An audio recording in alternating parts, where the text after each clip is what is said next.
You are looking at Julian's pronunciation guide, where we look at how to pronounce better some of the most mispronounced words in the world, like this other curious word. But how do you say what you're looking for today?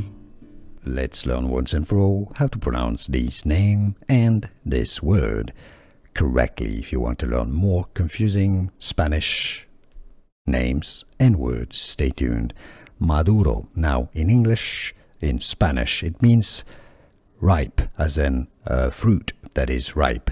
Maduro. And that's also a surname, famously the name of the Venezuelan president, Maduro.